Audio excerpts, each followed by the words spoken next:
demolitions. So we would like to have it put online, all demolitions and all evictions if we can get it. I think the data is available. So number 9, the budget. Okay, you have a basic system called ZEMIS. We would like to have a parallel system called PLUMUS. Since this is the Plum Committee, we would like to have all planning and land use materials that are under consideration and has been notified through the city clerk's notification system on one page, and that perhaps subscriptions could be made also. That ZEMIS is a great GIS system. It's worked. A lot of people use it. A lot of people don't even know it exists, but it is there. It's public. It's easily accessible, and we really like it. But we need to have the same thing being applied to planning. And since we're going to, one way or the other, have a interest in planning during the next 2 years, we would highly recommend that it be all online, real time, with public participation in it. Thank you. Thank you. Welcome. Thank you. My name is Olivia Lee. I'm here on behalf of the Los Angeles Area Chamber of Commerce. I'll be speaking on 2 items today. Item number 9. On behalf of the business community, the Chamber is cautious with proposals to raise fees at a time when the cumulative impact of many new fees may end up increasing the cost of building housing. However, we understand that the 2% maintenance surcharge is going towards something that is badly needed and is beneficial for everyone in the community. We support this proposal and will be looking at City Hall to ensure these funds go to its intended purpose. These plans are important, and the private sector is willing to step up as long as the city ensures these updates will happen as promised. Item number 12. The Chamber stands in support of the 850 South Hill Street project, which is a great opportunity to bring much-needed residential and commercial units to downtown. This project meets the downtown design guide requirements, and the developer worked with the community to better accommodate their concerns. Thank you.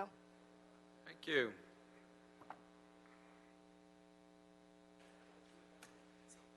Welcome.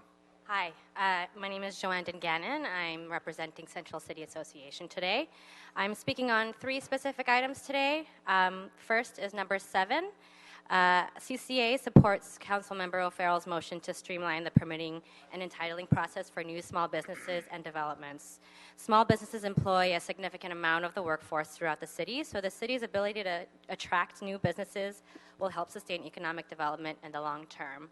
A streamlined permitting and entitling process will aid in this endeavor by cutting the cost of unnecessary delays and potentially expanding the department's case management services to small projects. Overall, streamlining will grow the number of jobs offered and sustain new small businesses as well as those who want to expand within the city. Thank you for your consideration. Number 9. CCA is supportive of the CAO's recommendation to increase the general plan maintenance surcharge to an amount equal to 7% of the permit fees. We understand the necessity to fund the transition to and implementation of a 6-year update cycle, as up-to-date community plans will provide greater certainty for developers and community members. Furthermore, current community plans are critical in promoting good development and housing production. And finally, number 12. CCA continues to be a strong advocate for downtown as the region's center for growth, so we strongly support the development at 850 Hill Street known as the Appellants. The Appellants will transform a surface parking lot into a 26-story high-rise with almost 7,000 square feet of retail and restaurant space and 305 residential units. It will activate the street, provide pedestrian-friendly walkways, and open public space for community use. Supporting the Appellants and projects like it will ensure the downtown remains a thriving center of 24/7 activity, cultural attractions, and a diverse job base. Thanks so much. Thank you. Herman?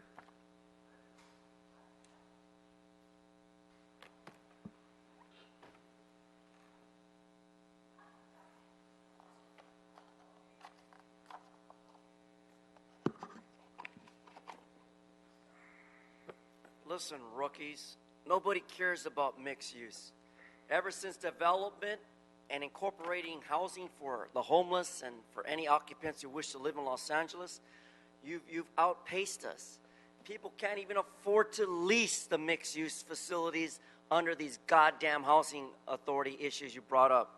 And then going to item 12, which everyone's going to speak up on my behalf, and the other half, besides Measure S. Let's just go into the details of it. 12 says findings report from the Central Los Angeles Area Planning Commission. On their behalf, I say fuck them on the appeals filed by Alex Hertzberg Society for the Preservation of Downtown Los Angeles. We've been waiting for downtown Los Angeles preservation all these fucking years, since the time of 2008 till now. And we still don't got that accomplishment made. So where the fuck are we going with this shit? And let's go further into this. What is it? 6,170 square foot of ground floor? For what? What commercial space? I just got through telling you about item 1, mixed use. It doesn't happen. It doesn't work. It does not fucking work. And how big are your ears, Englander, that you don't listen and hear this compliment about you? Get your shit out of a rat's hole and do your job and fix Los Angeles and get housing as a priority. Vote yes on S. And as I said about my public comment card, for the record, yes, it is a public comment card, for the record. I waive my balance of time, jackass. Thank you.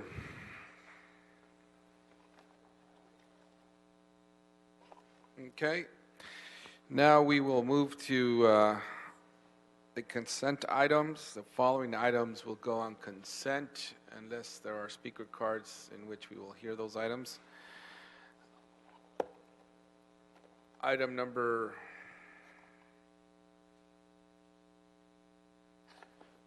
okay. There's this item number sorry about that. There's no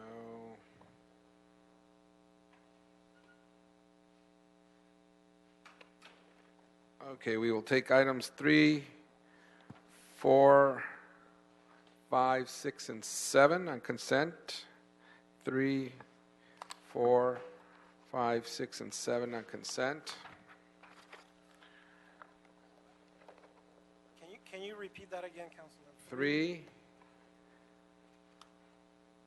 4, 5, 6, and 7. We will hold 2 on the desk. So those will be adopted. Those are our consent. Item number 8, we will also take on consent.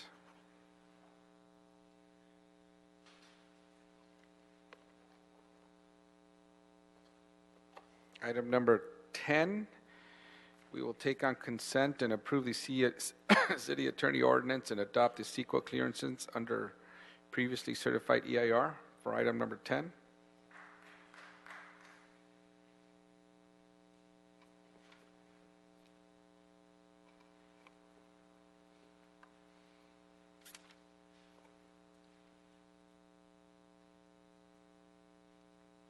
Other speaker.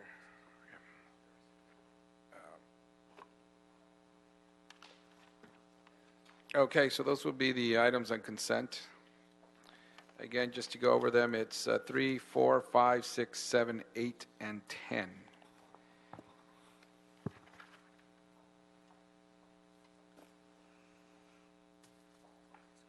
So with that, if we could go to item number 1, the report from Director of Planning, Vince Bertoni. Thank you, Chair Weezer. Members of the committee had no report for today. Thank you very much. We will note and file that item. Now we will turn to item number 2. If our CLA could read that item into the record, please. Sure, Councilman. Item 2 is a motion of Farrell Weezer. It's instructing city planning in consultation with the city attorney to prepare a report and the feasibility of an ordinance that would enable planning to administratively renew conditional use permits every 5 to 10 years. Thank you. We have one public comment card. Doug Haynes.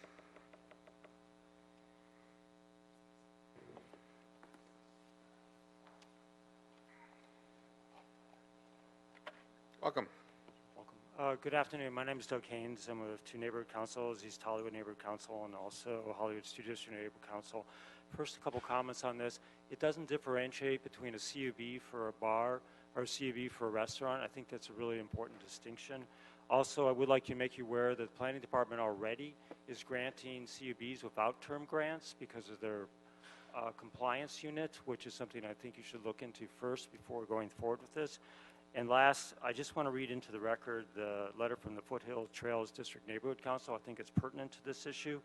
Negative reports against a business are complaint-driven. The city does not have the resources to review performance of a business of its own accord. Residents generally do not file reports either because they do not know where to file or because they do not feel the effort will be taken seriously. City departments often do not speak to one another, so instances of bad behavior recognized in one department do not enter a central database of performance status for comprehensive online administrative review by another. Thank you. Thank you. Any objection to approving this item? Seeing no objection, so ordered. Item number 13, we will continue to an uncertain date. There's been a request to continue item 13, so we will continue that item without objection.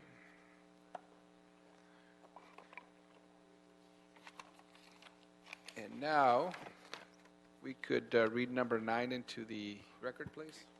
Sure. Item 9, Councilman, this is a report. One second. City Clerk? No. This is on. For item number 13, that will be scheduled for council on Tuesday, March 7th, pursuant to the municipal code and the track map. It's going to go directly to council March 7th, Okay. 10 Great. a.m. Thank you. Now, given that news, do we need to stick with our continuation action, or do we waive it, or it doesn't matter if we continued it, right? It could just stay. Correct?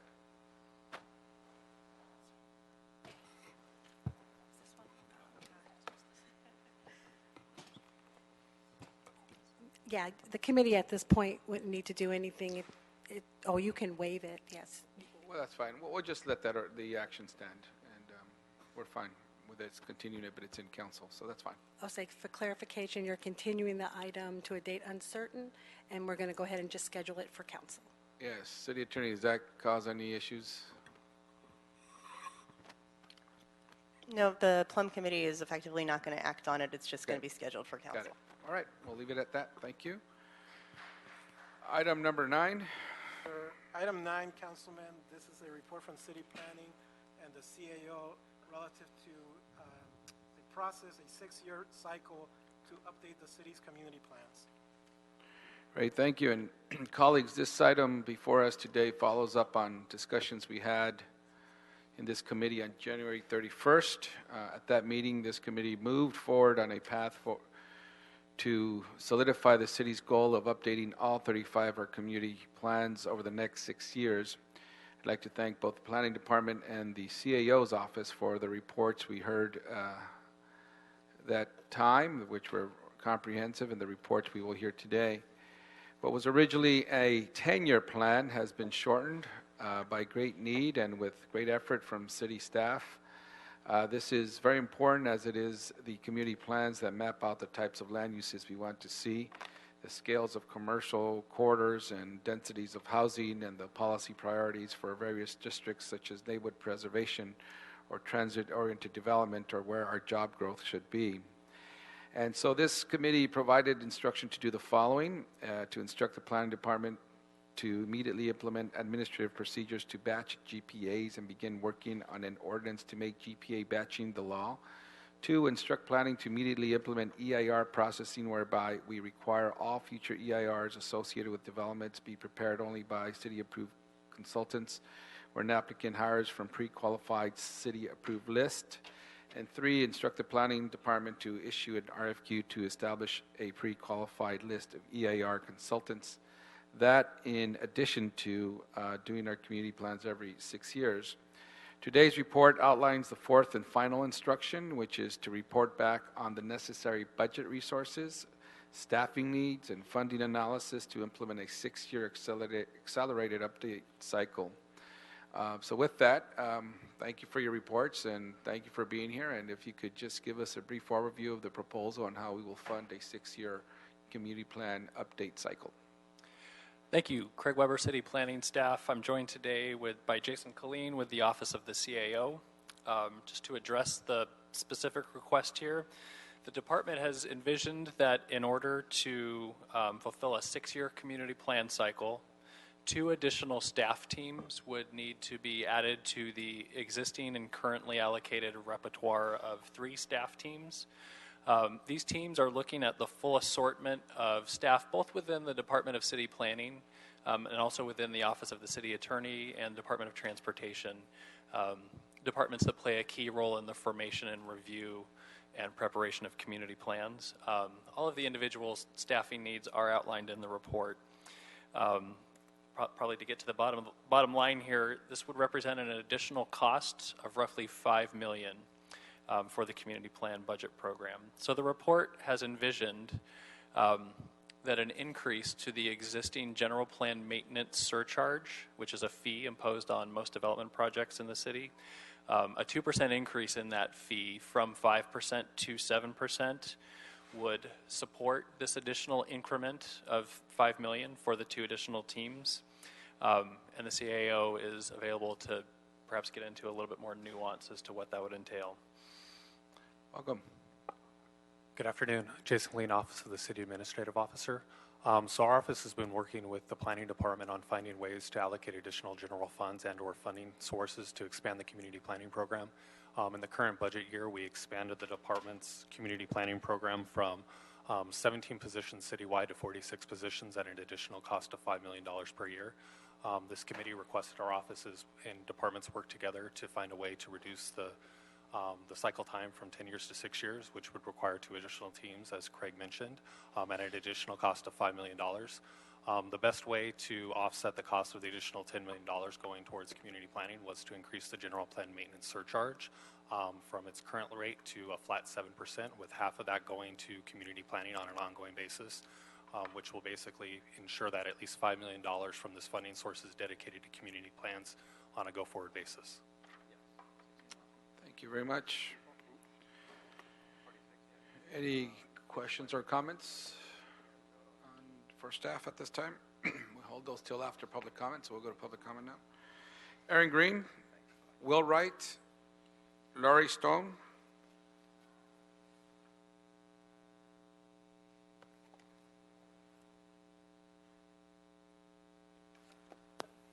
Honorable Council members, my name is Aaron Green. I'm the president of the AFRIA Consulting Group. I'm just here today, and I would only note that I don't think I've ever been here before in this capacity, but I'm here today on behalf of my firm and myself to speak in support of this fee increase.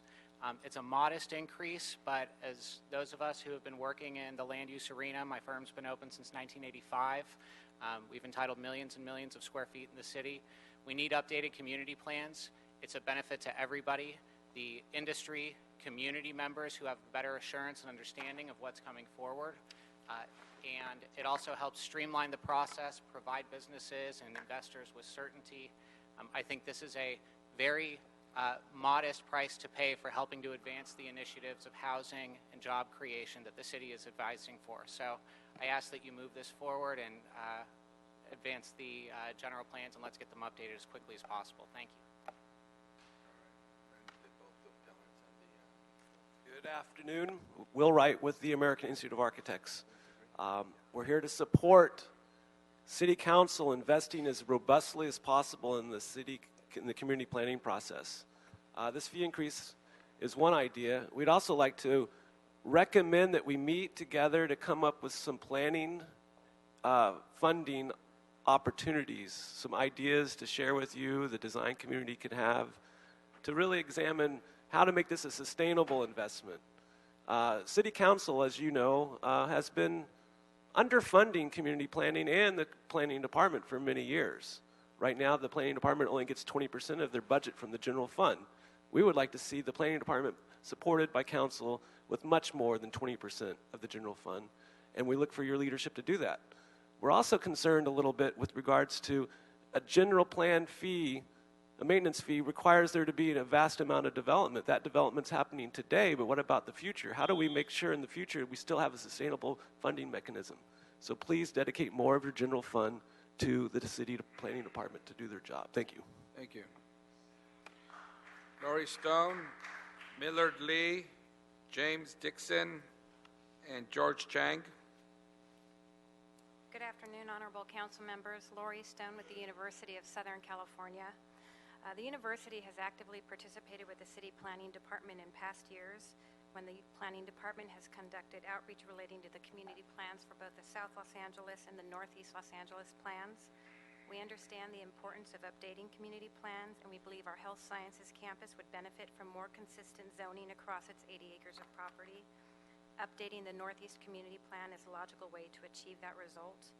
The university has a tremendous amount of development underway in the city, as you know, and the proposed 2% general plan maintenance surcharge will impact us. Nevertheless, we understand the importance of having current and up-to-date community plans.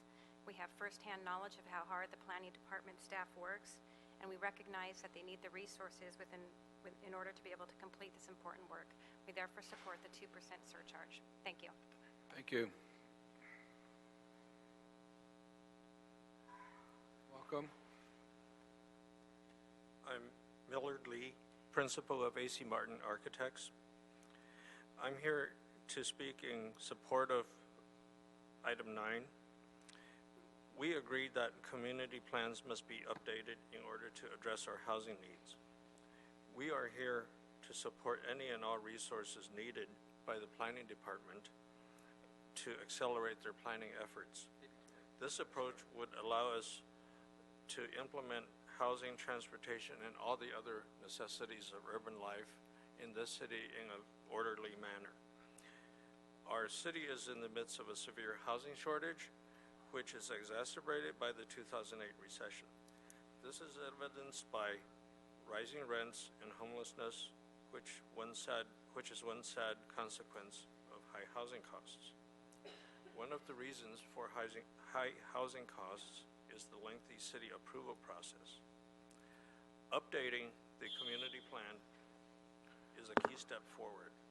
So we're here in support of increasing the building department fees, which is the key to orderly growth.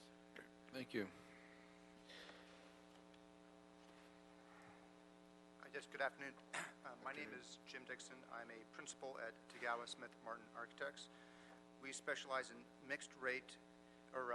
market rate mixed-use projects as well as affordable housing. We have several thousand units under construction and on the boards in the city of Los Angeles. We fully support the effort to accelerate the process of updating the community plans within the city of Los Angeles. The biggest enemy to the development of housing is the time, risk, and uncertainty that comes with antiquated zoning regulations that do not reflect the current needs and realities of our neighborhoods. This is especially true for affordable housing that is typically sponsored by nonprofit developers that have limited funding or pre-development resources to stick with these risky but important projects. So please support this critical effort. It is essential to create a responsible and more effective mechanism for the much needed housing in the city of Los Angeles. Thank you. Thank you. George Chang, Edgar Kalasian, Christopher Pack, Christine Rangel, and Tom Warren. Welcome. Good afternoon, Councilman Weezar. My name is George Chang. I'm with Synergy Alliance Advisor, and I represent the Hazen's Hazen's Real Estate Group. The project is the Lux Hotel project located at 1020 South Figueroa. We're here to express our voice that we fully support the 6-year community plan update because it provides clarity and certainty to the development industry, and that's two of the most important assets that we could have coming into Los Angeles to invest. And I know your office, along with the mayor's office, has been instrumental in putting this together. So we're fully supportive of this, and I'm just going to cut myself short. Thank you.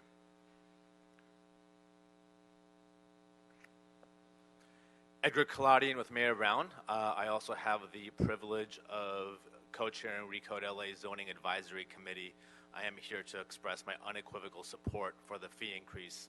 Through Recoda LA, not only is planning department staff doing an amazing job identifying new tools to improve the planning process, but you have a city that is very engaged in the process. And it's in many ways frustrating to come up with great tools, but have outdated community plans that cannot take advantage of the tools that Recoda LA is going to create.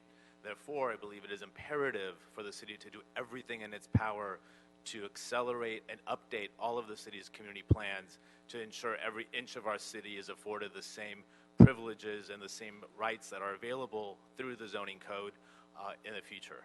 Thank you very much. Thank you.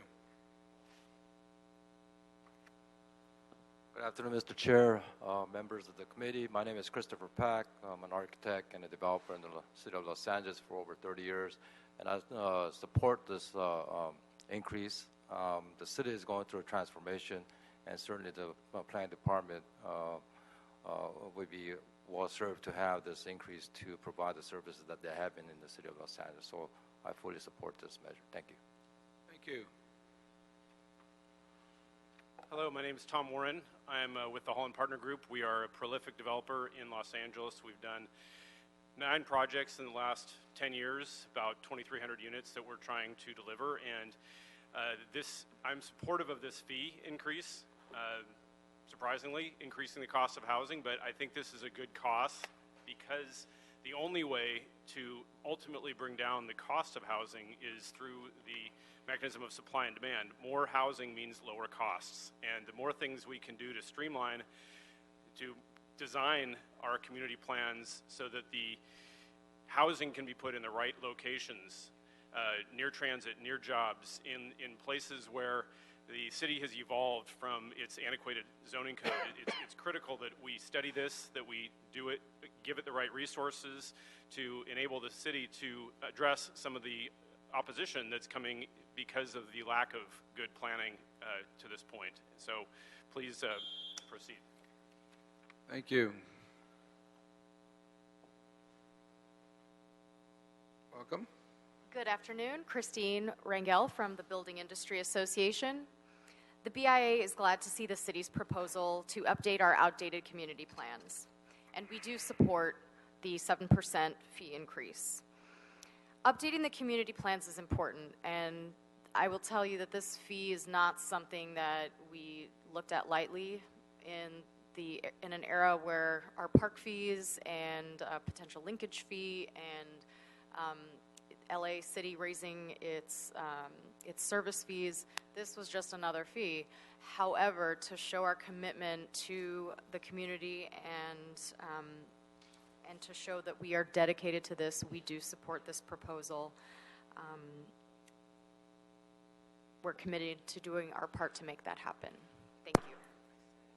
Thank you very much. If we could ask staff to please come back up for some questions. And just to be clear, should this pass, I know what's before us today is a framework and reports.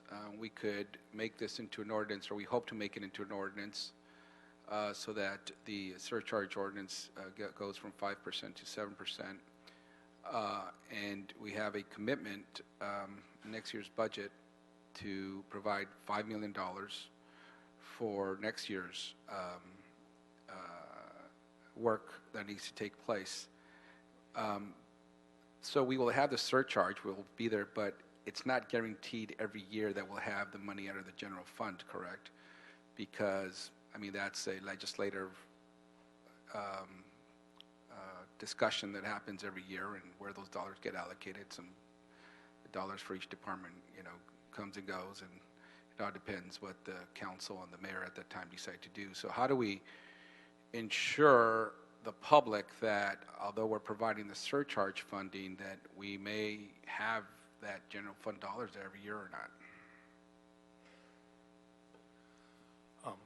Jason Klein, Office of the City Administrative Officer. So our office has been working very closely with your committee as well as the mayor's office and the department on reducing the general fund subsidy for special funded activities within the department. And what that's given us an opportunity to do is reallocate those general fund dollars to the long-range planning side of the department. So we have been doing a lot of work on the general plan. We've been putting contractual services monies toward updating the housing element, as well as updating the 1946 zoning code within the city. So this is just a natural extension of that, where we're looking for special fund revenue to kind of stabilize those activities, and then we're augmenting that with general fund monies that already exist within the department and reallocating them from other functions into the long-range planning functions. And the community planning program is something that's really been important, and unfortunately over the years that emphasis was lost, and the city's ability to kind of, reduce, general fund dollars within the department through furloughs and other things has kind of hindered their ability to do that. But we're looking for ways to guarantee that there's special fund dollars there to basically fund the direct costs, with the general fund picking up the costs associated with pension costs, healthcare costs, and other indirect costs that are not normally borne by the department directly. So those are the ways that we're trying to ensure that there's a stable special fund source for the community plans on an ongoing basis, with the general fund picking up some of those indirect costs that are normally not borne by the department. And I understand as well that there may be some programs or projects that are currently paid with special funds out of this surcharge that will expire soon. So some of those dollars can be redirected to updating the community plans as well. Yes, sir. And also, since we directed updating community plans every 6 years to no longer be just a guideline, but actually an ordinance, it's a mandate, it's by law. And so one way or another, whether it's through the general fund or not, we're going to have to figure out a way to do that, correct? Correct, sir. Yeah. And the goal is that once the community plans are actually updated, it'll be less of a monetary effort to actually maintain them and keep them updated. Yeah. Okay. Thank you. And one of the public speakers raised the issue that right now we have a development boom, a real estate boom, and so the surcharge actually, we're bringing in larger amounts of dollars. What about should we and when we go into a recession and things slow down a bit and we do not have as much inflow from that revenue from the special fund, would it be adequate to continue on the 6-year cycle with what we anticipate would come from the special fund? Depending on when the recession hits, we may or may not have the monies. What we've done with the Department of Building and Safety and their enterprise fund is ensuring that the reserves are actually built up sufficient to withstand a 1 to 2 year recession.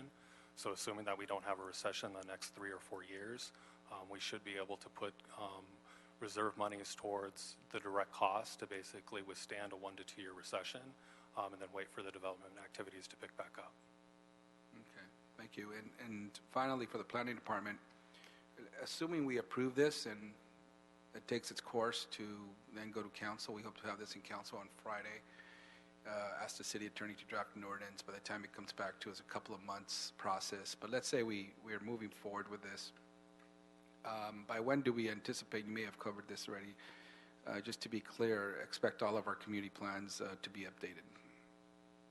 So the positions that are anticipated as part of this program would be incorporated into the 17-18 fiscal year budget. So depending on how council moves forward that budget and the allocation of positions and what extent of funding for the year is provided within that budget, we can begin the hiring and civil service process for all of these positions immediately thereafter. So we would anticipate having staff on board during that fiscal year with a goal of kicking off these various community plan groupings during the fiscal year.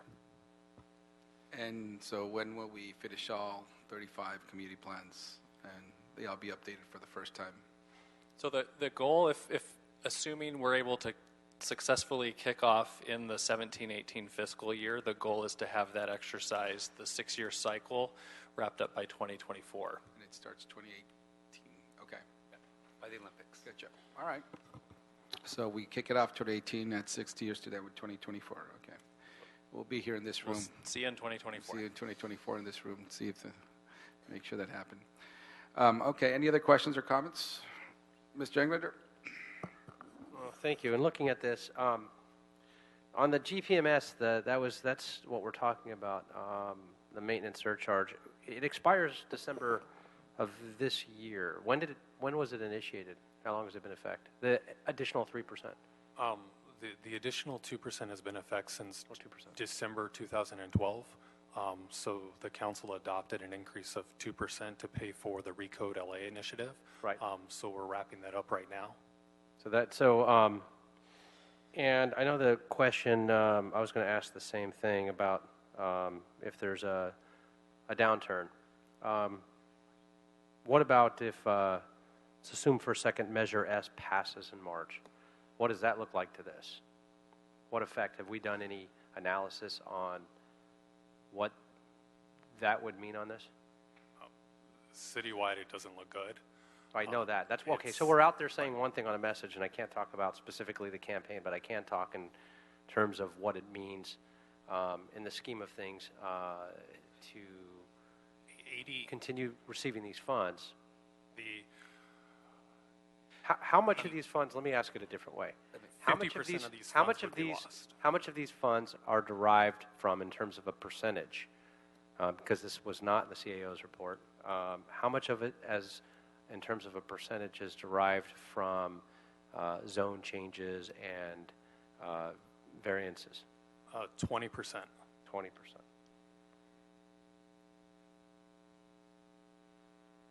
So this general plan maintenance surcharge is 80% of it is made up of activities derived from the Department of Building and Safety. A fair number of the larger projects that ultimately go to the department for building permits had to go through the city planning department at some point in time. And then the other 20% of the monies coming in from the surcharge is directly derived from planning activities. So the assumption is if there's a 2-year moratorium, we would lose at least $2 to $3 million from this fee during that term. And it could be as high as $5 or $6 million, depending on what types of projects are no longer going to qualify to move through the building department. Okay, and are we codifying or suggesting we will under the ordinance to continue this surcharge, if you will? Are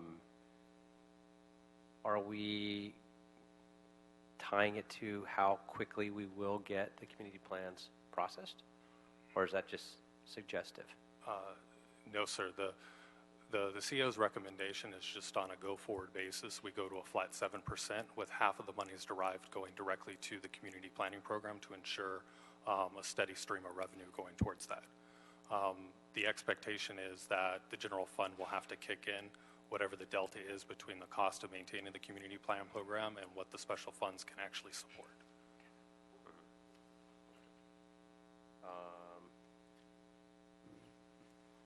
Okay, thank you.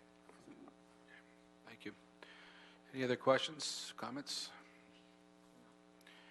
Okay, well, I'd like to put in motion that we request the city attorney, with the assistance of the CAO, to prepare and present an ordinance to increase the existing general plan maintenance surcharge to an amount equal to the greater of 7% of the fee, or $1. 50% of the monies received from the surcharge shall be used for costs directly related to updating the community plans. Yes, the ordinance will come back to committee. Okay. Any objections? Seeing none, so ordered. This is in council, I believe, on Friday, correct? So, okay. Thank you very much. Thank you for your work. Appreciate it. Next item is item number 12. Can that be read into the record, please? Sure. Item 12, Councilman, this is a report from the Central Area APC. It contains 2 appeals on file relative to the construction of a mixed-use project with 305 units located in CD 14. Thank you. I understand the planning department received numerous documents today, and both the applicants and the appellants have agreed to continue this to March 28th in Plum. City Attorney, do we need that in writing? Do we have that in writing? No, my understanding is that the parties talk, this is being documented as you're saying it, so the notice is being provided here for a hearing on March 28th on this. All righty, thank you. That will be the action of this committee without objection to continue this item to March 28th. Thank you. Item number 11. Item 11, Councilman, this is a report from the Planning Commission. It's a proposed ordinance to add a definition of urban agriculture incentive zone and to establish the urban agriculture incentive zone program. Welcome. Thank you. Good afternoon, council members. My name is Tom Rothman with the Planning Department, Bonnie Kim with the Department of City Planning. and we're here to introduce an ordinance called the Urban Agricultural Incentive Zone Ordinance. And this is a fairly straightforward, actually a technical addition to the zoning code, and it simply adds a definition to our code of what an urban agricultural zone is. It does not change any policy or what is allowable or not allowable on any piece of land, and it complements and supplements a state law and a county law. But for some summary purposes, any piece of property that is currently zoned to have agricultural uses on it could be designated as an urban agricultural zone, and the county had requested that we add that term to our zoning code so that certain properties who wish to take advantage of a tax incentive could come to them and deem that their property is actually in an agricultural incentive zone. I can go into the details a little further.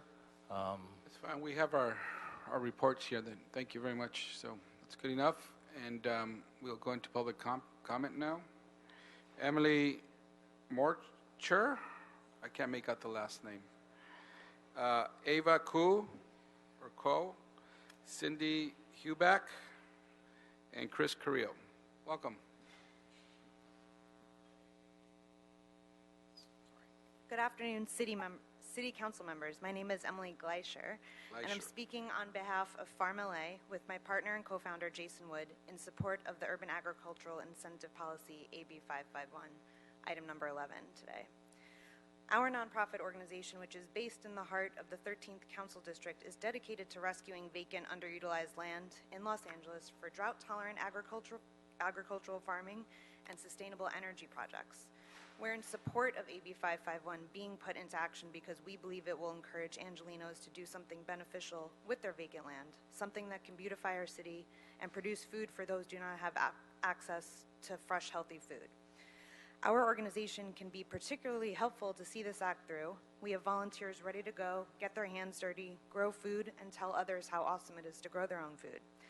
By putting this act into motion, we can guarantee helping the mayor's sustainable city plan to increase urban agricultural sites by 25% by year 2025.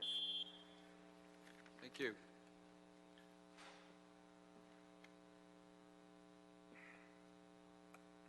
Hello. Hi, my name is Ava Koo, and I'm here representing the Collaborative for Urban Agroecology. We're a nonprofit in the area. We're working with the LA Food Policy Council to help get the urban agriculture incentive zones rolling, and also to connect everybody together and make sure that we're having safe spaces. So we're doing soil testing, and this is going to be really great to reduce blight in the communities that really need it, increase food access, green space, public meeting spaces. And the incentive really opens up land access for people who really need it. And so I really thank the council for listing this item, and we support it. Please vote for it. Thank you. Okay, thank you.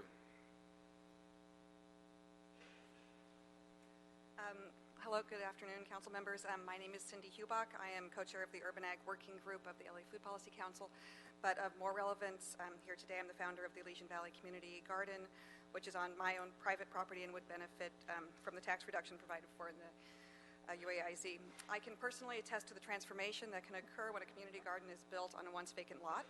It's not something I'm proud of, but I was the owner of one of those eyesore lots that was home to weeds and trash and illegal dumping, and it did not contribute to the neighborhood's sense of pride. But long story short, I decided to make a change, and with the help of Mitch O'Farrell and Councilman Garcetti's office at that time, we transformed the neighborhood nuisance into a thriving garden, which now serves at least 24 families directly and provides and event and gathering space for countless others.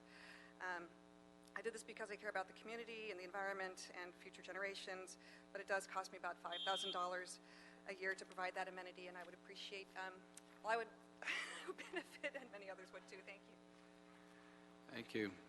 Chris Carrillo, Andrew Douglas, and Aisha Siller. Good afternoon, council members. My name is Christian Carrillo. I'm an indoor hydroponic grower, which is my involvement with the LA Food Policy Council to support the Urban Ag Incentivized Zone Policy, item number 11 for today. Approval of this policy encourages indoor hydroponics at scale with its myriad of uses. For example, in this room, if we were to remove all of the chairs and tables, in the space between you and me, we'd have 1 acre of truly fresh greens and herbs, growing year-round, saving over 90% of the water. And since it's indoors, there's practically no insects or pests, so no use of chemicals. High production turnout means hiring in the area for high school students to be directly involved in their community's food security, which is important. And this is just one room among all the sites in our great city that are more than applicable and eligible. Thank you, council members, for your time. Thank you. Good afternoon. I'm Andrew Douglas. I serve on the Environmental Committee for the 2nd Supervisory District, and I also serve as co-chair for the Urban Agriculture Working Group for the Los Angeles Food Policy Council. I'd like to extend my gratitude to the Planning Department, as well as Councilmember Price, who couldn't be with us today. And thank you, Mr. Chair, Councilman Englander, and Councilman Harris-Dawson. So from a planning and land use perspective, this is really bright policy because there are 57,000 vacant parcels in LA County, and there's over 20,000 vacant parcels in Los Angeles City, most of which would qualify for urban ag incentive zones. Urban ag clearly, according to all the data, it actually increases property values, it creates more holistic communities, and blighted properties right now, as you know, haven't been fined at all, and so there's no disincentive for these blighted properties, so this is very much a carrot, figuratively and literally speaking. And so thank you very much for your due consideration, and we look forward to the next step in this process. Good afternoon. My name is Aisha Seiler. I'm here on behalf of the LA Food Policy Council. Thank you for taking this item up. We're definitely in support of this item and actually are excited for it to be fully implemented and finally take effect in the city of LA. We actually will be the first city in the county to adopt this policy, so we're excited to be leading the way. Other cities like Long Beach are also looking, but we'd like to be the first, of course. As Andrew mentioned, there are thousands of blighted lots in the city of Los Angeles, and at the same time, there is a major need of hunger, and food insecurity is real. Over 40% of folks in LA County are facing food insecurity, so we see this as a way to address that and also address blight. Also, just to let you all know that Assemblymember Ting, who is the original author of this motion, of this state bill, will be extending it to another 10 years, so it will go from 2019 to 2029. So we'd like LA to definitely take advantage of that. So I was just saying, we're here, LA Food Policy Council here as a resource, and we'd like to work with you guys to make sure we use our land in the best way possible. Thank you. So that concludes our public comment on this item. Any questions? Yes, sir. Thank you, Mr. Chair. Thank you all so much for bringing this issue, and thank you to the folks involved with the Food Policy Council for leading out on something that I think is important in my district and around the city. A particular point of clarification on agricultural zones broadly in the city of Los Angeles and the specific the specific provisions that you bring before us today.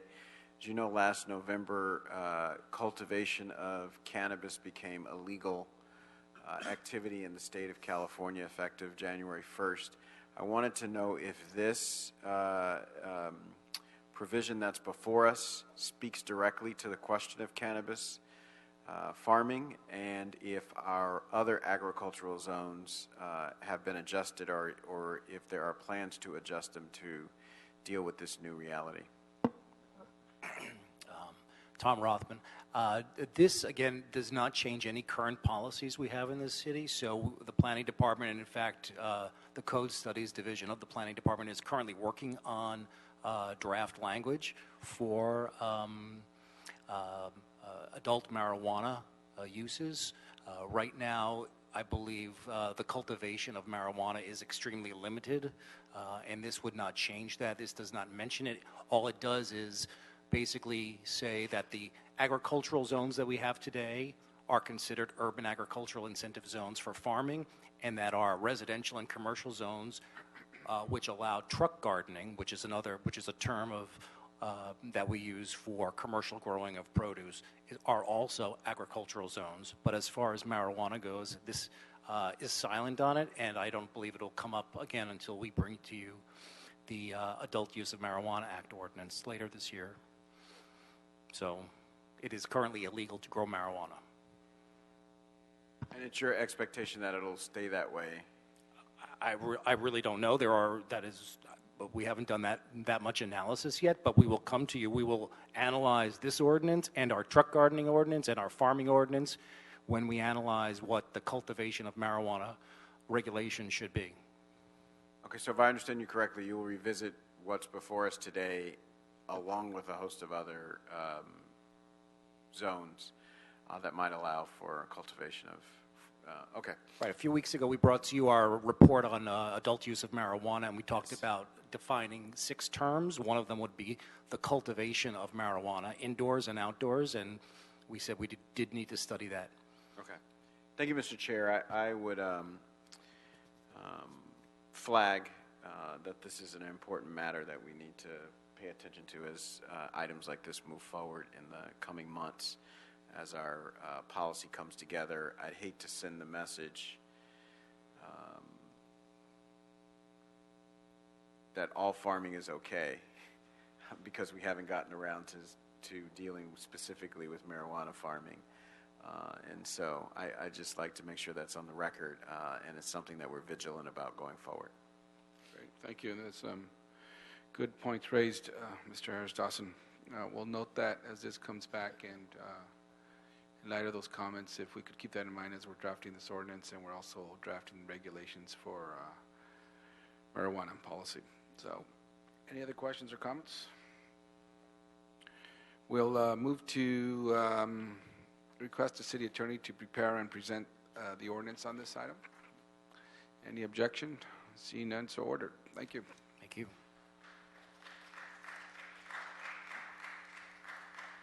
Item 14. Item 14, Councilman, this is an appeal by James Goldstein. He's appealing the determination of the Board of Building and Safety Commissioners, which approve a haul route for the construction of a single-family home in CD5. Is staff here on this item, please? City staff? Okay, can you present on this item, please?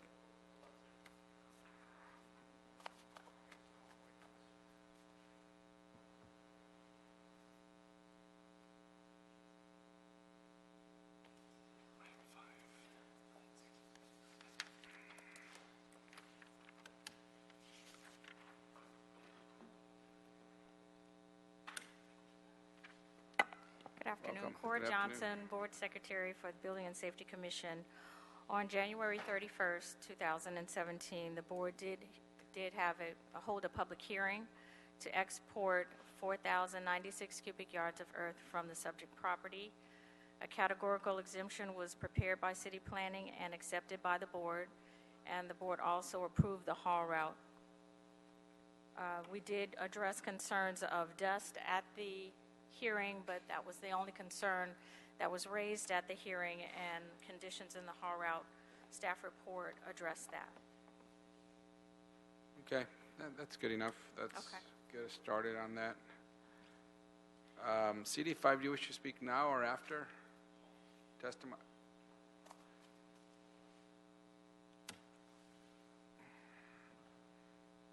Council members, good afternoon. Faisal Al-Sari here on behalf of Councilmember Paul Koretz. We do urge your support here in granting this appeal.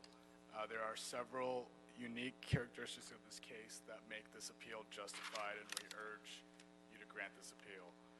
The Department of Building and Safety is currently reviewing several permits that may have been issued in error.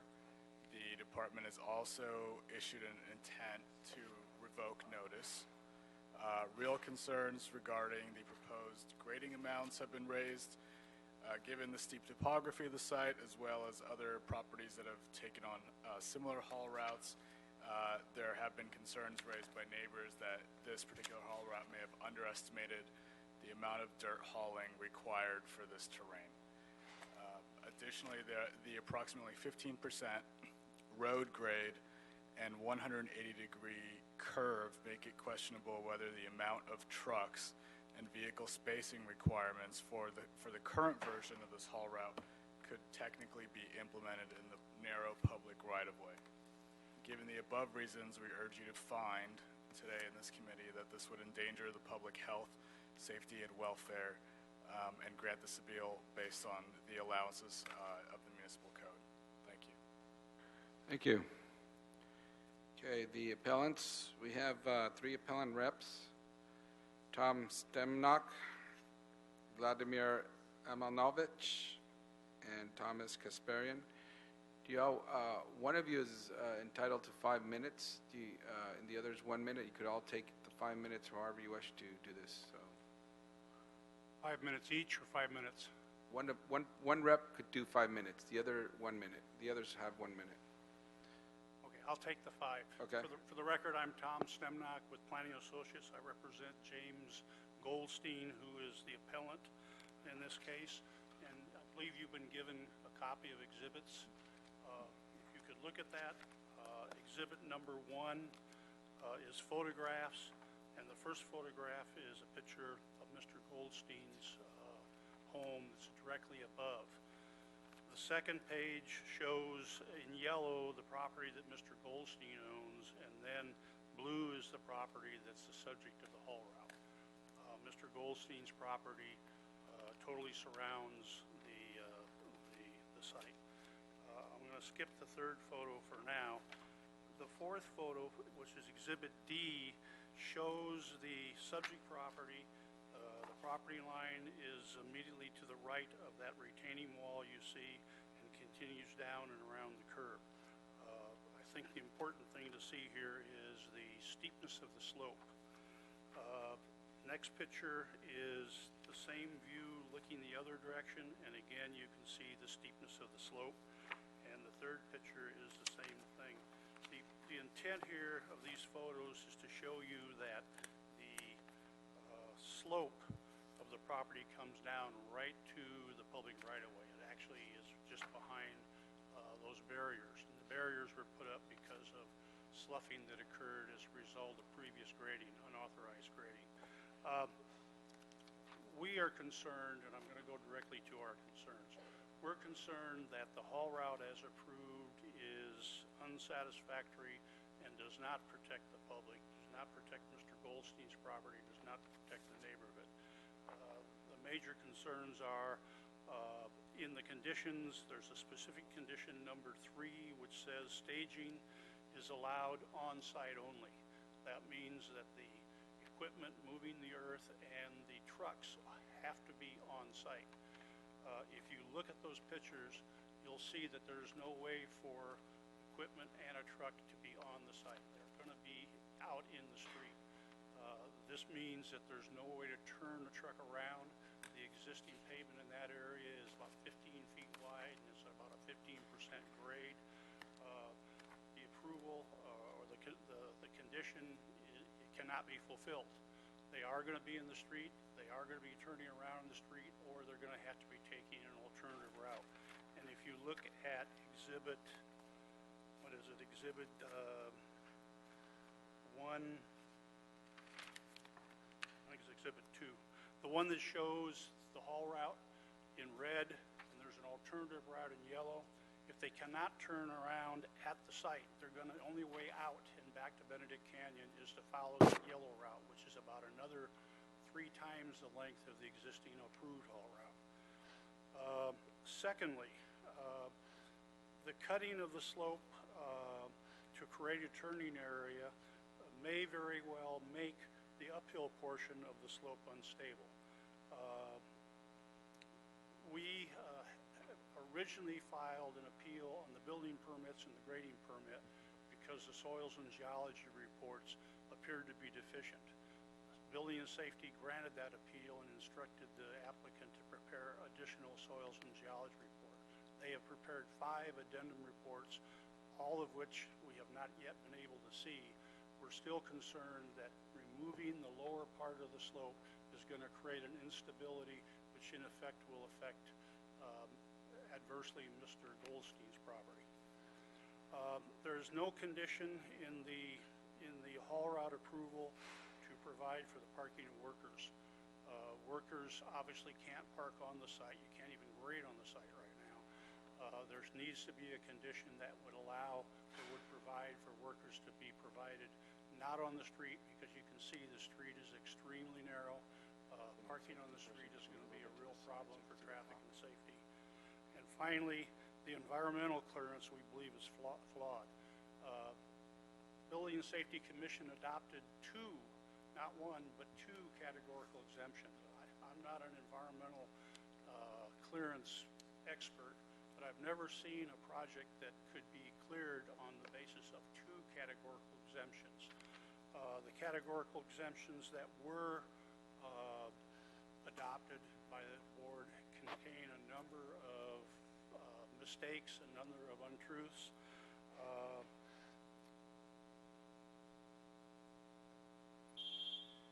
Thank you very much.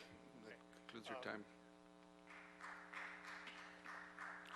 Vladimir Elmanovic and Thomas Kasparian. 1 minute each.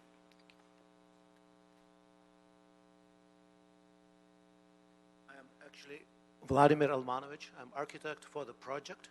Oh, you're the applicant, right? Okay, I misread this. So let me go with the Thomas Kasparian with the appellant. Thank you very much. It's been a constant battle to monitor and address the applicant's failures to comply with the law and its frequent repeated misrepresentations in its permit applications. In 2005, although only issued a limited permit for grading necessary for soils and geology testing, the applicant willfully exceeded the scope and overgraded the lot, and despite being twice issued orders to comply, the applicant has ignored these orders. The applicant also submitted geology and soils reports for this project that were not based on the plans that were submitted, but on a completely different set of plans, which appeared to be a clear attempt to defraud the city. In other words, the permitted plans had never been reviewed by a licensed soils and geologist. This was also true for the shoring plans as well. And this bait and switch was not caught by Building and Safety until noted by us in appeals. The applicant also misrepresented by a factor of more than 4 the amount of soil to be excavated in the project to avoid the need for the haul route permit that we're here today. Yet today, applicant seeks a haul route permit for more than 4,000 square feet. So we ask that this committee grant our appeal for the reasons in Mr. Stemnock's testimony and deny the haul route permit. Thank you very much. Thank you. Bruce Giuliani and Vladimir Elmanovic. So one of you could have 5 minutes, the other 1 minute.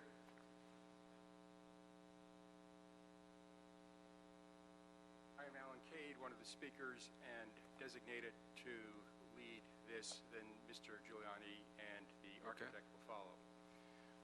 Despite being officially noticed of the hearing at multiple addresses and the notice posted at the job site, Mr. Goldstein and his legal team chose not to attend the commission hearing on January 31st. Instead, however, they chose to submit an appeal directly to the City Council on the last possible day. Numerous misstatements have been made today, one of them being this reference to a hairpin turn. Yes, there is a 180-degree hairpin turn and a 15% slope. However, that slope is further north. It has nothing to do with the haul route for this project or any construction equipment that would be traversing any of the streets associated with this project. That hairpin turn and steep slope is on the way up to Mr. Goldstein's house at the top of the hill. Furthermore, it's referenced that this has been an ongoing issue. The project was designed several times to become code compliant with the latest codes, including the most recent soils codes, which required additional soil stabilization. It all has been reviewed and approved by grading department. although you don't have it, this is a picture of the latest addition to Mr. Goldstein's house. Since it was built, he has had at least 61 separate building permits associated with his house, including this looming structure. This picture was taken January 10th of this year, and it's imposing on the entire neighborhood. At this stage, we did apply, or I should say previously, last year, applied and filled out all the paperwork and paid the fees for a mitigated negative declaration. The city did choose, and I do not know the reasons for it, they chose to issue two categorical exemptions in lieu of the mitigated negative declaration approval. When we questioned that, they said that is the procedure they wanted to follow. Relative to the haul route, we proposed a haul route. Department of Transportation modified it to what is currently shown in the approved document. That includes going down Sunset Boulevard. It's a reference that may be a scenic artery. However, that is where all haul routes from that part of the city of Los Angeles go to the interstate exchange in 405 at the end of Sunset. Furthermore, we have the situation that the caissons to be installed are going to stabilize the hillside. There is space at the southeast corner of the property that will be the first excavated for equipment to be located. However, the trucks will be backing eastward on North Angelo Drive and turn around at Sunbrook. They will not be trying to turn around at this hairpin turn or proceeding north on Angelo Drive to Angelo View Drive, where Mr. Goldstein's residence is located. And at this time, I'd like the architect, Vladimir, to come up for the remainder of the time. Okay.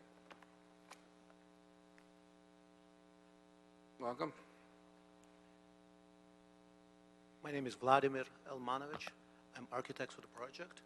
And since about summer of last year, we have been addressing some minor issues architecturally that we were told that we needed to correct. And we in plan check currently to make certain that any parts of the building completely fully meet building and zoning code requirements for the project, including grading, retaining walls, any building structures that we have on the process. And we are ensuring that everything is done under direct review of our licensed soils and geology engineers. If there's any questions, I'm available to ask. Thank you. None at this time. Thank you. Bruce, Giuliani, do you wish to speak? Good afternoon. My name is Bruce Giuliani. I'm the owner of the project. We have a problem with Mr. Goldstein. Since 2003, he made a lawsuit against of me and tried to steal the land from me. He offered me to buy the land from me $50,000. And then, after I refused to do that, he made a lawsuit. And since then, I almost spent to get my land back $250,000 I spent with the lawyer because he put in the easement in my land and trying, to capture my land doesn't make me, to build the house over there. And between several years, it's all the record they show, and whatever the lawyer, all the lawyer he hired, and today standing here and talk about, this matter, they're not saying the truth. Yeah. And everything I did by the permit, by the permission of the city, until today. Thank you very much. PCOI, or did I get the Kai? Sam Amin, Matthew Thompson, and Sharam Vadat. Welcome. 1 minute each. Thank you. Good afternoon. My name is Sam Amin, and I have been involved with this project. From the very beginning, there is a letter actually prepared by Mr. Kasparian encouraging Mr. Giuliani to sue the city. You guys have a copy of that. I'm tired of seeing people, trying to sue the city for no reason. Years ago, if anything like this happened, it would have been referred to the Attorney General's office for investigation. So far has not been done. Clearly, Rule 3200 of California Rules of Professional Conduct bars that. It's a mean or reason for disbarment, or at least, a disciplinary action by the State Bar. We provided a copy of the letter to the city, and I haven't heard, and I see these people coming here and again, trying to mislead this panel. I really, request an investigation of specifically this law firm's conduct. Thank you. Next.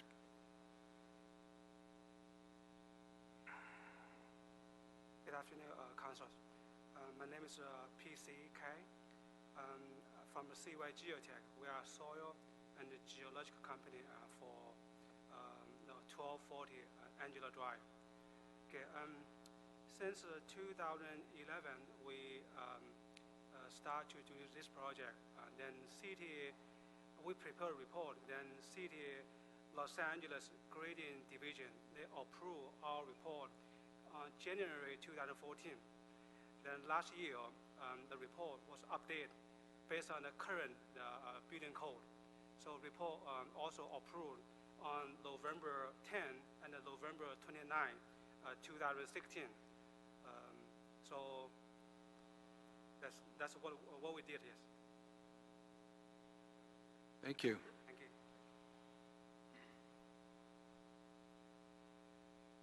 Good afternoon. My name is Matthew Thompson. I am the Director of Collection Development at the Los Angeles County Museum of Art. I just wanted to come and address the committee. I bring the regrets of our director, Michael Govan, who could not be here in person today. There's an executive committee meeting of our board happening concurrently with this meeting. But he did draft a letter addressed to the committee chairman, and all of the committee members should have a carbon copy of that letter. I just wanted to express the absolute importance of the Goldstein property to the museum and to the city of Los Angeles as a piece of great architectural importance and a great piece of our cultural legacy. You may or may not know that the property has been promised to the museum, along with a very significant endowment to provide public access and care for and maintain the property in perpetuity. So it is of great interest as an object in the museum's collection. Thank you for your time. Thank you very much.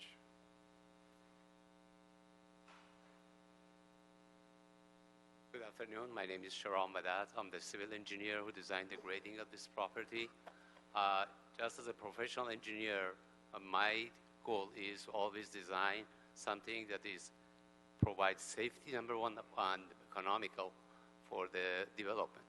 For this project, for the past 3-4 years, we have gone through several design changes to come up with the most optimum design and most safe design. And this requires haul route, an export of about 4,000 cubic yards. And this was granted to us upon approval of the city building and safety department. Just want to bring one point to your attention that I believe the house of Mr. Goldstein that is at the top of the hill, when they developed it, they got the approval for haul route. So I was wondering if it was okay for them, why it's not okay for us. Thank you. Great, thank you very much. Okay, that concludes public comment on this item.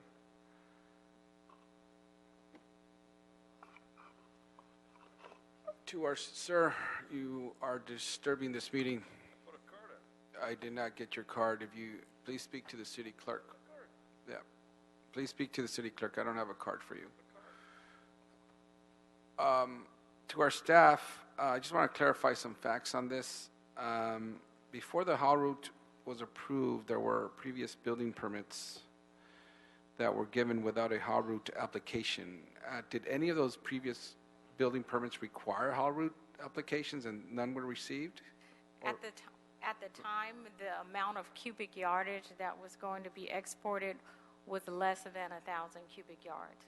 But the city determined later that they were going to be hauling more. So that was one of the requirements for the intent to revoke, was for them to come back and get a haul route hearing. Okay, so there was a requirement to come back and get a haul route hearing. Okay, and then they did that, right? Right. Okay. But upon appeal by the appellant, the Building and Safety Department found some discrepancies in the plans and put a stay on the building permits. Those were those original From the building original permits. ones, right? Okay, so from the original ones, there's some discrepancies, and then they came back, okay. And the Building and Safety Department approved the application subject to all the conditions from the report, right? The new haul route was issued. Were the previous discrepancies corrected? That was just one of the conditions to correct the previous discrepancies. So the haul route hearing is the first part, and then the building permits get approved afterwards. Okay, So the haul route hearing is the first step. okay. They Now, skipped that step originally. I got you. And so there were some issues with the discrepancies in the description. That was corrected, correct? That's what I'm trying to get to. Whatever was, did the applicant in any way mislead the city in the application? For the haul route? For the haul route, yes. And So the description on the haul route within the CE is noting that it was, I believe, a 4,500 square foot house. Those are going to be supplemental plans that are submitted to the city.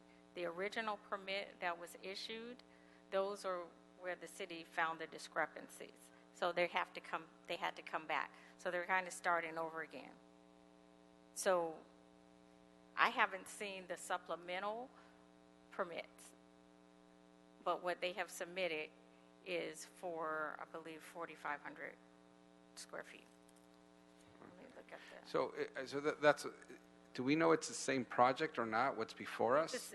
It is the same project. It's been redesigned. It's been redesigned. But it's for a house. For a house. And the haul route is based on the new redesign? Correct. Not the old one? Correct. Okay. Yes. Now, what, if any, so they were hauling for some time based on the old description, correct? And how long was that happening? I do not have that answer because Okay. if they were hauling without our permission, or that they were going to be hauling less than 1,000 cubic yards. I don't know how much they were hauling prior to the haul route hearing. Okay.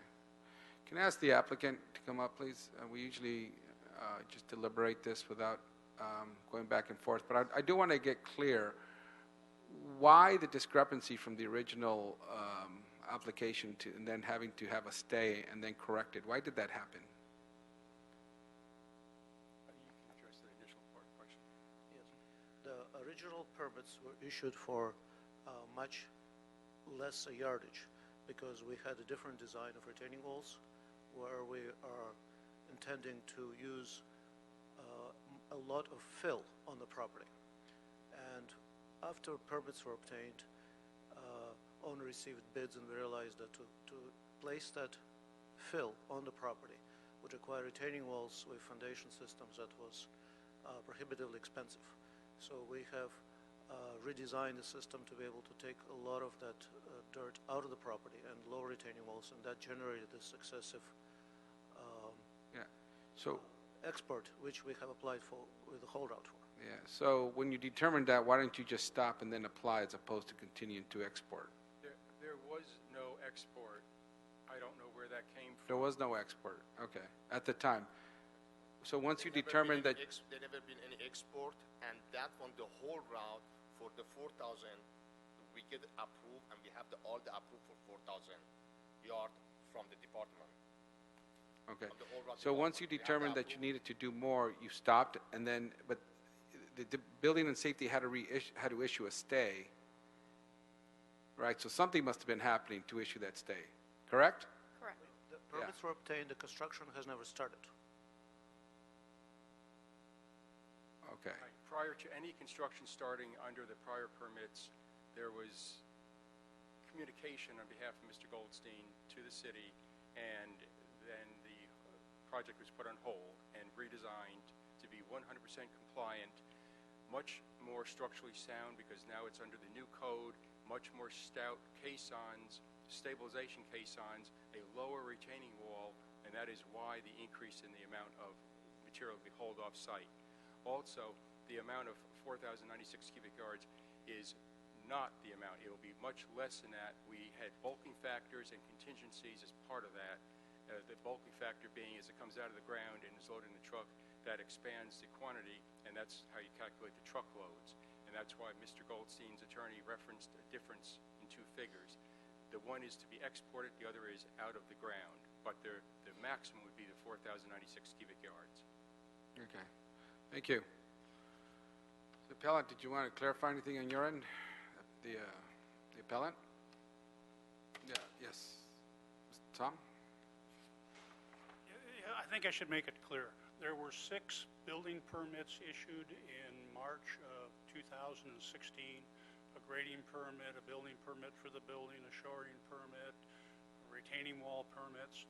We filed appeals to the issuance of those building permits within the required 15 days that we had to file.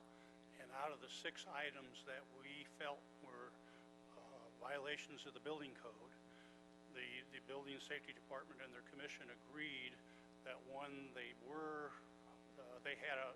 doing 920 yards of export to stay under the 1,000 cubic yard limit that required a haul route. We computed they were probably double or triple that amount. So they had to redesign because they were cheating on the amount of what they call it. The building was over in height. The property had 4 retaining walls and only 2 were allowed. Trying to think of some of the other items. Is that accurate, that last statement to the building safety? Do you know, are you aware of having 4 retaining walls up instead of the 2 required? Did that come to the building and safety department? I have the intent to revoke letter, and it lists the items that. So what this comes down to, I guess, is there was a request for a stay because there were different plans and/or different activity happening that shouldn't have happened. I'm trying to get that straight. Nonetheless, were those items corrected to the Building and Safety Department? Did they correct all that? I believe they're still in the process of making all the corrections. The status of those old permits is intent to revoke. So we're giving them a chance to redesign the plans and correct everything. Because that's the point. When I was reading this record, it wasn't quite clear to me where we are with all of this and whether we're following the new description, the old description. It wasn't at all that clear to me except with the verbal testimony today. So at least my initial inclination was to grant the appeal because of the confusion in the record, but I didn't want to penalize the applicants without, if it's on the part of the city not having a clear record as to what happened. And what would happen if we grant the appeal and stop this? There's a project. They wouldn't be able to. They can't pull a permit without the haul route hearing. The haul route is the first step. Yeah. And then the permits can be issued afterwards. So, for instance, if we issued a permit to haul 4,096 cubic yards, but in the end their grading permit only required 2,000 cubic yards of export, that's all they can haul. But can they reapply and clear up some of the record here? They can reapply, yes. It's not a... They're not like prohibited from reapplying and clearing up some of the confusion that exists now, right? Correct. Okay. All right. Any other questions or comments? Okay. All right. Well, I'm concerned that there seems to be some confusion over whether the category exemption project description was accurate and whether it is the same project. They approach the commissioners?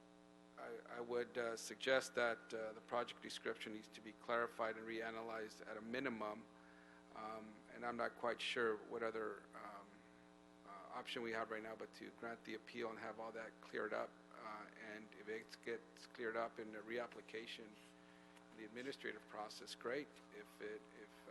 Or you could always reapply. So, yes, sir. Vladimir Manich, architect of the project. There is really no confusion in project description, as appeal and permits have been fully filed, and we have been reviewed by plan checkers and all different departments. We have clearances from all the agencies. We are ready to obtain the building permits. So as application for haul route is totally compatible with our plans, there is no confusion. What I think Appellant is trying to mix is application that we had and we applied permits for in last year, and they're trying to show the difference between what we had in March of last year and right now. So current applications are fully integrated, and there is no any missing information between them. So there's no confusion. Building and Safety Department, are you clear on what we're examining here and what needs to, if it complies? As far as I know, for the project that's submitted for the haul route is for a house that's 4,500 square feet, single-family dwelling. That's a project description. Is that what you're doing now? That is correct, and plans essentially exactly the same as what have been permitted. Only difference was the height of fill behind the building and therefore strength of retaining wall supporting it. So there's some absolutely minor configurations to the plans, but these are the new plans and correct yardages and correct square footages. Size of the house did not change. Corrects everything. It corrects everything. So for the appellant, would you? I mean, where are you, Tom? Did you have a new? What's passed is passed. If they weren't complying with it before, it's been corrected. Now they have a description that's in the plans. What's the concern now? Well, first of all, on the appeals for the original 6 permits, those are being considered by the Director of Planning, and they can be further appealed to the City Planning Commission, actually the Area Planning Commission. The revised plans we have not seen. The 5 addendum soils reports that were filed before a grading approval letter was issued by the Department of Building and Safety we have not seen. Those are evidently out for scanning, and they're unavailable for us to review, so there's no way we can tell. We don't know what the next project is. We don't know whether or not the soils and geology analysis is correct. There were so many mistakes and errors on the issuance of the first set of permits that we just don't know what they're doing now. And we will pursue our appeals on the building permits through the City Planning Commission. Okay. All right. Any other questions or comments?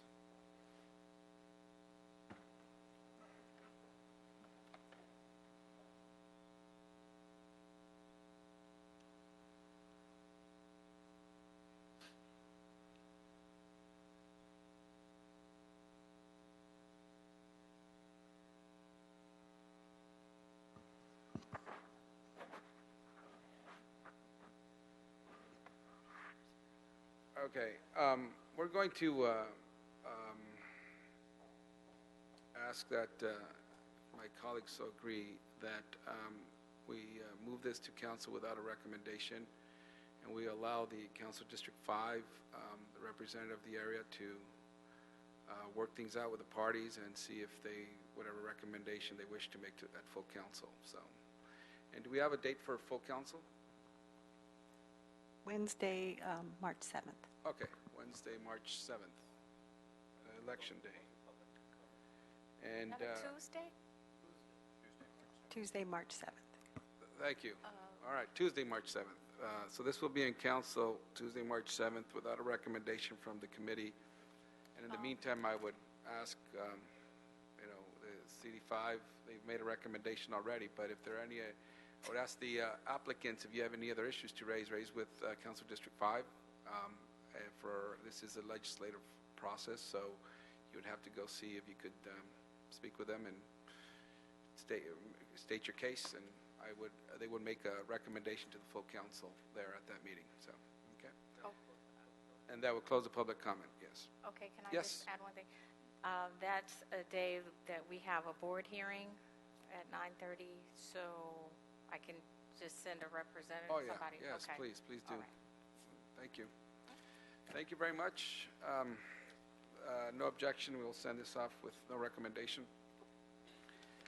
Any other items on the agenda? We have public comment, I No, believe? sir. No. No, just public comment, correct? Yes. Okay. Public comment. Denise Meraz. Georgiana Allen.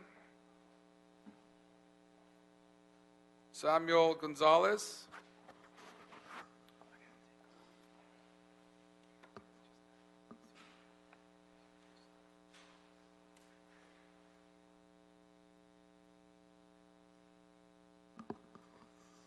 Go right ahead.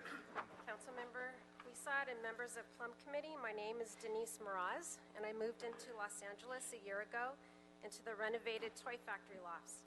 I love being able to walk to many great restaurants and cultural events, and I'm very happy that my husband does not have to commute to work a couple of hours a day. However, I'm disturbed about how dirty the area is. And after living here several months, I actually went to an allergist for testing and found out that I actually did have allergies for the first time. I am therefore concerned about the Lowe's proposed development at 2130 South Violet Street and urge a full environmental impact report for the project. The site is contaminated with lead, perchlorothene, and chromium.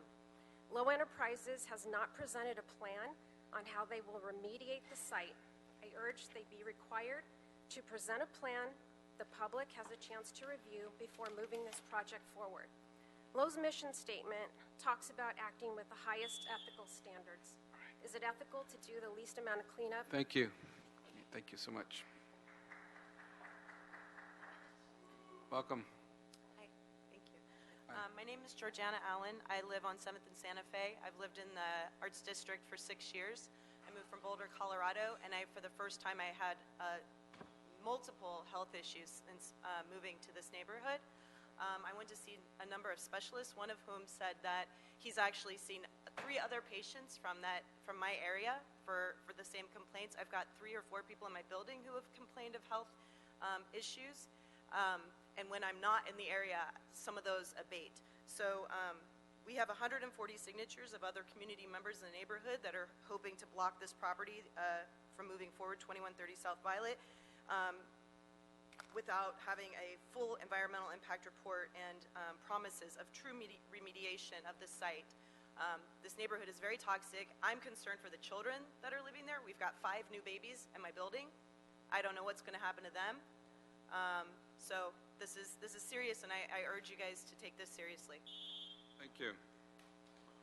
Welcome. Hi, my name is Shmuel Gonzalez, and I'm a grassroots community organizer from Boyle Heights. And I'm here in solidarity with the members of the Arts District community to ensure concerns surrounding the 2130 South Violet Street project are heard.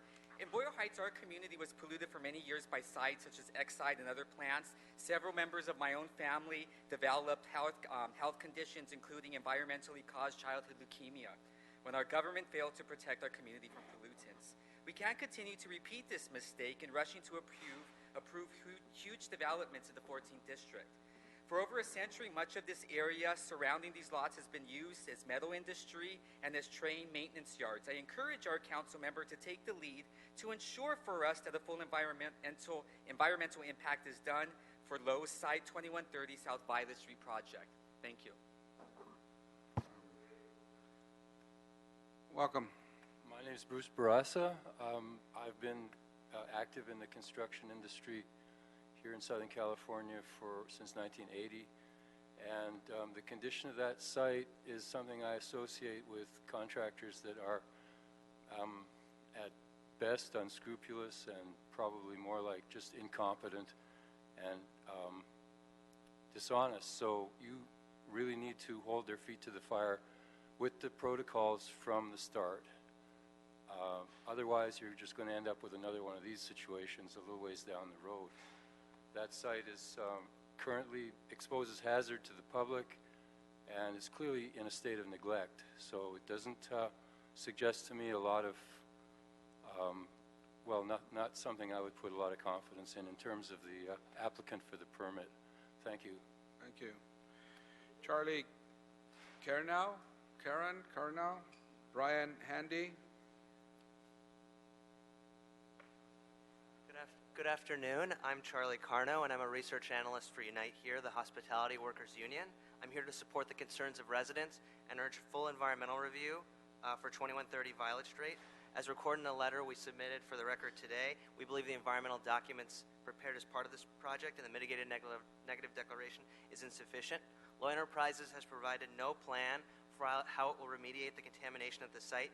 They say they will do so before construction without identifying the criteria used to identify the impacted areas of the site or what regulatory oversight they will be under to ensure the remediation achieves its objectives.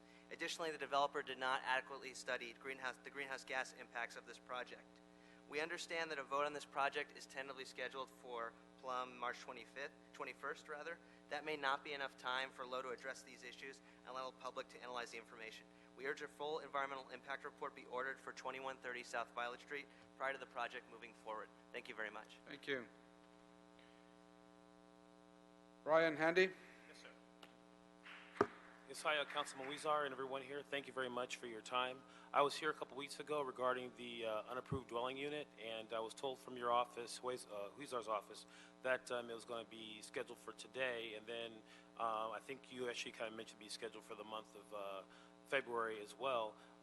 It's been bumped. I understand things get bumped to the city. Things come up all the time. As you're aware, the mayor is championing, affordable housing in LA, and I've looked at the stuff online, and this is something I'm completely missing. And I'm a school teacher, so I, learn to read between the lines. There's no reason why it can't be voted on or waived by your office or something like that. So I would just encourage you guys, and actually I went down to talk to Herb Weston's office as well. I would just encourage that you guys could vote on, and one way or the other, to hopefully approve the unapproved dwelling unit for the city of Los Angeles. Thank you very much. Thank you very much.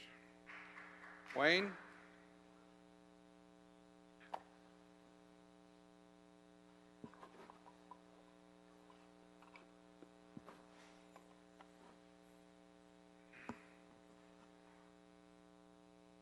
It's all about the dirt. You got to put the dirt somewhere, but you have to bring the dirt back to City Hall on March 7th. Isn't that a fucking shame? Just close the account. Shut it down, shut it down. If you can't organize the business of the people when it's time to do business, then it means, and what you're saying is you can't do your goddamn fucking job, Mr. Curran Price. You can't do your job because you're a bigamist. You stay home. You should be in Plum, dealing with the real issues that happen here in City Hall. Dealing with mixed use, dealing with conditions, dealing with exemptions. But no, you stupid schmuck, you stayed home because you fear the City Watch News. Isn't that a fucking shame? You don't got the balls to stand here and tell us in the Plum that you can't face the public because you're ashamed of your bigamist ideas, you fucking punk, like Weezar, you fat, bald fuck. Thank you very much. That concludes this meeting. Sir, I called the name Wayne. You're standing right behind this individual. You did not come up to correct the individual that you are Wayne, Right. not that individual. That's me. Thank you very much. That concludes this meeting. That's me. Bald head.